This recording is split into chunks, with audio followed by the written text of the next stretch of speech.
안녕하세요. 자유교회 이진우 목사가 보내드리는 아침 묵상입니다. 오늘도 예수 그리스도의 향기를 내는 복된 하루가 되시길 바랍니다. 2월 7일 금요일 아침 묵상입니다. 오늘은 하나님의 사랑에서 끊을 수 없습니다 라는 제목으로 로마서 8장 37절로 39절의 말씀 묵상합니다. 그러나 우리는 이 모든 일에서 우리를 사랑하여 주신 그분을 힘입어서 이기고도 남습니다. 나는 확신합니다. 죽음도 삶도 천사들도 권세자들도 현재의 일도 장래의 일도 능력도 높음도 깊음도 그 밖에 어떤 피조물도 우리를 우리 주 예수 그리스도 안에 있는 하나님의 사랑에서 끊을 수 없습니다. 바울은 로마서 8장 전반부에서 죄와 사망의 법 대신 성령의 법으로 우리가 하나님의 자녀가 되었다는 복음을 선포했습니다. 로마서 8장 16절이죠. 바로 그때에 그 성령이 우리의 영과 함께 우리가 하나님의 자녀임을 증언하십니다. 하나님의 자녀가 되었다는 바울의 표현은 구원의 은혜를 받은 사람이 되었다는 것을 의미합니다. 그리고 로마서 8장의 결론으로 바울은 그 누구도 그리고 그 어떤 환난이나 박해도 우리를 구원하시는 그리스도의 사랑에서 끊을 수 없다고 선언합니다. 로마서 8장 35절이죠. 누가 우리를 그리스도의 사랑에서 끊을 수 있겠습니까? 환난입니까? 공고입니까? 박해입니까? 굶주림입니까? 헐벗음입니까? 위협입니까? 또는 칼입니까? 그리고 오늘 묵상하는 말씀은 그 어떤 것도 그리스도의 사랑에서 끊을 수 없다는 선언에 대한 확신과 강조의 말씀입니다. 바울은 우리를 사랑하시는 그분을 힘입어서 이 모든 일에서 이긴다고 선언합니다. 겨우 이기는 것이 아니라 압도적으로 이긴다고 선언한 것입니다. 로마서 8장 37절이죠. 그러나 우리는 이 모든 일에서 우리를 사랑하여 주신 그분을 힘입어서 이기고도 남습니다. 여기서 이 모든 일이란 앞서 바울이 언급한 다양한 고난과 위협, 즉 환난, 공궁, 박해, 기근, 헐벗음, 위험, 칼 등을 가리킵니다. 초대교회 성도들은 실제로 극심한 핍박과 환난을 겪어야 했으며 심지어는 생명의 위협까지 무릅써야 했습니다. 그런데도 바울은 조금의 두려움이나 망설임도 없이 넉넉히 이긴다는 표현으로 믿음의 공동체를 격려합니다. 여기서 중요한 점은 우리의 능력이나 의지가 아니라 우리를 사랑하시는 분, 곧 하나님을 힘입어서 이긴다는 사실입니다. 실제로 초대교회는 하나님의 사랑을 힘입어 로마 제국의 핍박과 박해 가운데 속에서도 조금도 흔들리지 않고 믿음을 지켰습니다. 그 어떤 시련이나 역경이라도 하나님의 사랑을 힘입는다면 이기지 못할 것은 없다는 믿음이야말로 오늘날 교회가 세상에 보여주어야 하는 복음이며 믿음입니다. 이어서 바울은 세상의 그 어떤 존재나 세력이라도 우리를 하나님의 사랑에서 떼어나지 못한다는 자신의 확신을 담대하게 선언합니다.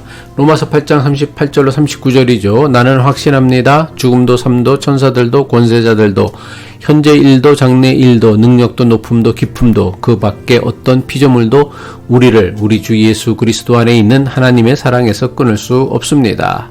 바울은 당시 사람들이 가졌던 공포와 두려움에 대한 다양한 목록을 일일이 나열하면서 비록 이런 것들이 엄청난 위협과 공포를 주더라도 하나님의 사랑은 이런 것들보다 훨씬 더 크다는 것을 담대하게 선언합니다.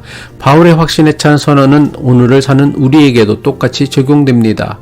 생명을 위협하는 질병이나 재난, 불확실한 정치, 경제, 체제, 폭력과 전쟁, 그리고 사회적 차별, 혐오와 배제 등등 이 모든 것들이 우리를 흔들고 낙심하고 절망하게 할 수 있습니다. 하지만 그 어떤 재난이나 재앙 또는 고난이나 역경이라도 결코 우리를 그리스도 예수 안에 있는 하나님의 사랑에서 끊어 놓을 수는 없습니다.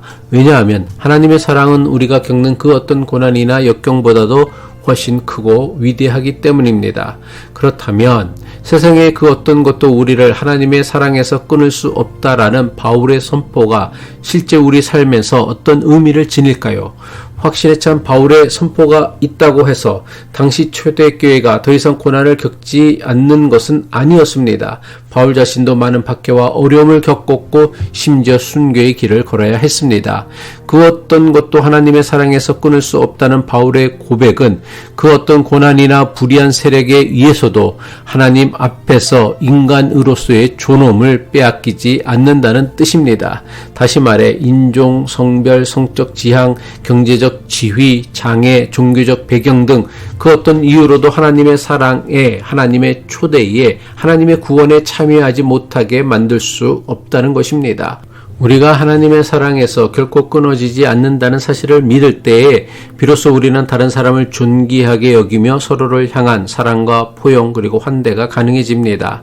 하나님께서 나를 버리지도 포기하지도 않으셨다면 우리 역시 다른 이들을 함부로 포기하거나 배제할 수 없습니다.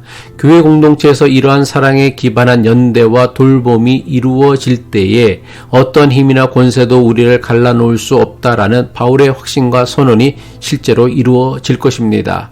결국 바울이 말하는 구원은 우리를 사랑하시는 그분을 힘입는 삶입니다. 절망의 자리, 혼란한 마음, 실패와 상처 가운데서도 나는 하나님의 사랑에서 끊어지지 않는다라는 고백으로 하루를 시작해야 합니다. 그리고 교회는 서로에게 당신은 하나님의 사랑 안에 있습니다 라고 모일 때마다 끊임없이 상기시켜 주어야 합니다. 혹여 지금 삶이 막막하고 마음이 무거워도 우리는 여전히 그리스도 예수 안에 있는 하나님의 사랑으로 가득하다는 사실을 기억해야 합니다. 나는 확신합니다. 어떤 피조물도 우리를 하나님의 사랑에서 끊을 수 없습니다. 라는 바울의 고백이 우리의 고백이 되어질 때 하나님의 사랑은 우리를 살리고 우리 교회를 새롭게 하며 세상을 바꾸는 능력으로 역사할 것입니다. 기도하겠습니다. 사랑과 구원의 하나님 아버지, 죽음이나 삶, 현재 일이나 장래일 그 어떠한 힘과 권세도 예수 그리스도 안에 있는 하나님의 사랑을 흔들지 못함을 고백합니다. 이 고백과 믿음이 우리의 일상에서 힘과 능력이 되게 하시고 서로를 향한 환대와 돌봄으로 나타나게 하옵소서. 그래서 교회가 주님의 사랑을 증거하고 모든 사람에게 인간의 존엄과 소망을 전하는 공동체가 되게 하옵소서. 예수 그리스도의 이름으로 기도합니다.